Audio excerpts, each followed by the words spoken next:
एक बार ऐसा हुआ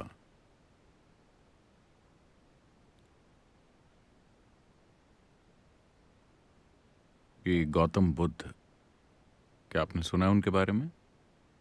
हम्म? सभी ने गौतम के बारे में सुना है। So, उनका नाम बुद्ध नहीं है, उनका नाम है गौतम सिद्धार्थ। वो एक बुद्ध बन गए। वैसे वो दुनिया के इकलौते बुद्ध नहीं हैं।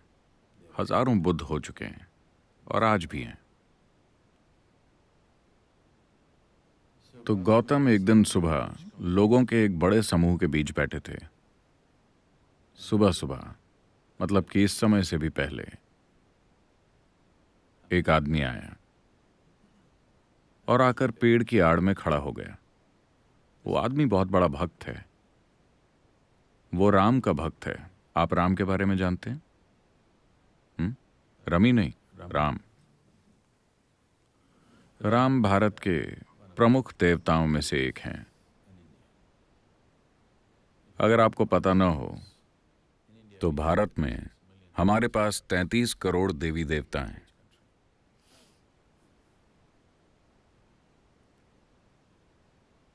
तो वो राम का बहुत बड़ा भक्त था। भारत में भक्तगण, आजकल ऐसा नहीं होता, ना हर कोई ऐसा होता है, लेकिन वो लोग जो इसे गंभीरता से लेते हैं, वो जिस भगवान में विश्वास रखते हैं उसके नाम के अलावा कुछ और बोलते ही नहीं। अगर वो आपको बुलाना चाहते हैं तो वो कहेंगे राम राम। अगर जाने के लिए कहना हो तो राम राम। अगर उन्हें कुछ चाहिए तो राम राम। राम के सिवा कोई और शब्द नहीं। कपड़ों पर भी राम राम छपा है। वो बोलते भी राम राम हैं, वो जीते भी राम राम हैं। वो अपनी पूरी जिंदगी भगवान को समर्पित कर देते हैं। आप स्मार्ट हैं, आप वैसे नहीं हैं।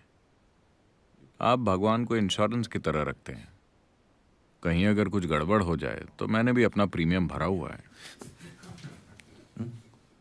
जो कुछ आपको करना है आप कर ही लेते हैं। भगवान को आप इंश्योरेंस की तरह रखते हैं। आप स्मार्ट हैं, लेकिन इस आदमी ने अपना पूरा जीवन भगवान में लगा दिया, पूरी तरह से। उम्र बीत रही है, थोड़ा सा संदेह पैदा हुआ। क्या यहाँ ऐसे लोग हैं जो भगवान में विश्वास नहीं रखते? कोई नहीं? कोई वामपंथी नहीं है? सिर्फ एक। क्या नाम है आपका? सिर्फ जॉन, और कोई नहीं?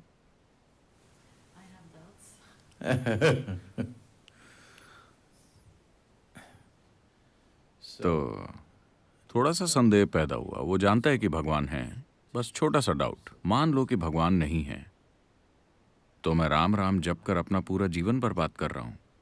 ये डाउट आपको तभी होगा अगर आप अपना पूरा जीवन लगा देते हैं। आप हफ्ते में सिर्फ 10 मिनट लगाते हैं, तो आपको ये डाउट कभी नहीं आएगा। चलता है, दिक्कत क्या है? अगर आप अपना जीवन पूरी तरह से भगवान में लगा दें तो 3 दिन के अंदर ही ये डाउट होने लगेगा, क्या मैं ये काम करके अपनी पूरी जिंदगी बर्बाद कर रहा हूं?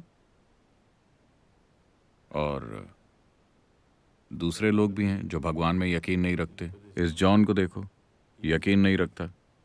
इसके लिए भी सुबह सूरज उगता है, इसके लिए भी फूल खिलते हैं, इसकी भी जिंदगी चल रही है। शायद ये मुझसे बेहतर जिंदगी जी रहा है। तो छोटा सा डाउट। वो जानता है कि भगवान है, बस एक छोटा सा डाउट। अब यहाँ एक आत्मज्ञानी महापुरुष मौजूद है। वो बस पक्का करना चाहता है, लेकिन काफी लंबे समय से एक जाना माना भक्त होने के कारण, क्योंकि वो सिर्फ मंदिर जाता ही नहीं था, उसने कई सारे मंदिर बनाए भी थे। तो जिंदगी के इस पड़ाव पर अब ये कैसे पूछा जाए कि भगवान है या नहीं? तो वो सुबह सुबह आया और दूर वहां पेड़ की आड़ में खड़ा हो गया और उसने ये सवाल पूछा, क्या भगवान है? गौतम ने उस आदमी की तरफ देखा और साफ साफ कह दिया, नहीं। वहां शिष्यों की पूरी मंडली बैठी थी। उनके मन में ये जद्दोजहद हमेशा चलती रहती थी कि भगवान है या नहीं, भगवान है या नहीं। उफ, अब जाके राहत मिली। जब भी वो गौतम से ये सवाल पूछते थे तो वो हमेशा मौन हो जाते, वो कुछ नहीं कहते। पहली बार उन्होंने साफ साफ जवाब दिया, भगवान नहीं है। पूरी मंडली में खुशी की लहर फैल गई। ये जद्दोजहद कि भगवान है या नहीं अब खत्म हो गई। आत्मज्ञानी महापुरुष ने घोषित कर दिया है कि भगवान नहीं है। यह संदेश पूरे शहर में फैल गया। पूरे दिन जश्न मनाया गया, क्योंकि जरा इस आजादी की कल्पना कीजिए। भगवान न होने का मतलब है कि कोई भी ऊपर बैठकर यह हिसाब नहीं लिख रहा कि आपने क्या किया क्या नहीं किया, ताकि वो आपको सजा दें या नर्क में जला सकें या कुछ और कर सकें। जिंदगी पूरी तरह से आपकी है। तो पूरे दिन जश्न मनाए गए। हर कोई खुशी से झूम रहा था।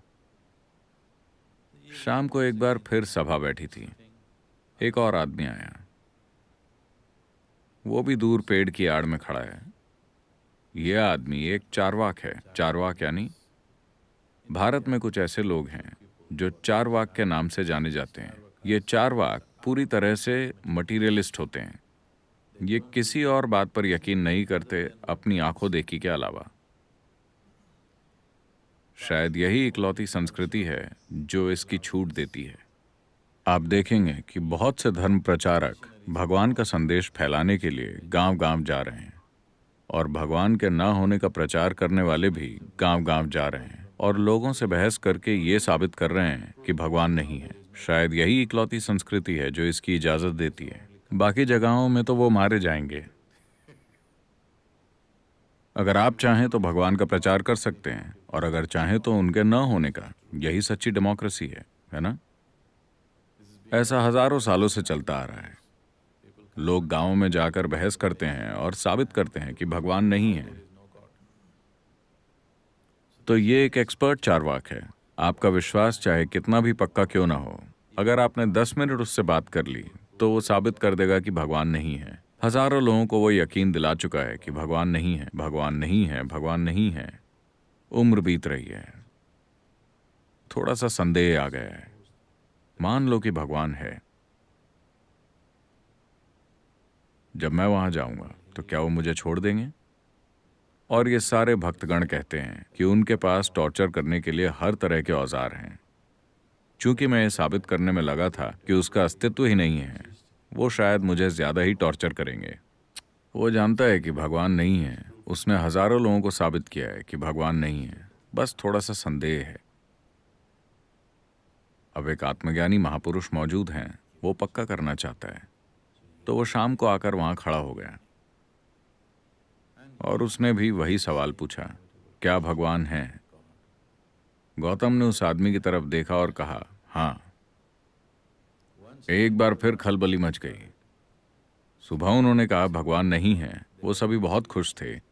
शाम को वो कहते हैं भगवान है। तो गौतम ये कौन सा खेल खेल रहे हैं? देखिए, अगर आप विश्वास करते हैं कि भगवान है या आप विश्वास करते हैं कि भगवान नहीं है, दोनों एक ही चीजें हैं। You're in the same boat. You believe something that you do not know. आप ऐसी चीज पर विश्वास कर रहे हैं जिसे आप नहीं जानते। मैं इस पर विश्वास करता हूं, तुम उस पर विश्वास करते हो, इससे कोई फर्क नहीं पड़ता। आप किसी भी चीज पर विश्वास कर सकते हैं। हाँ, कोई भी किसी भी चीज पर विश्वास कर सकता है। ये जरूरी नहीं कि इसका सच्चाई से कोई भी लेना देना हो। अगर आप ये स्वीकार करें कि मैं नहीं जानता, तो जानने की चाहत पैदा होगी। अगर चाहत पैदा होगी तो खोज शुरू होगी, और अगर खोज शुरू होगी तो जानने की संभावना भी होगी।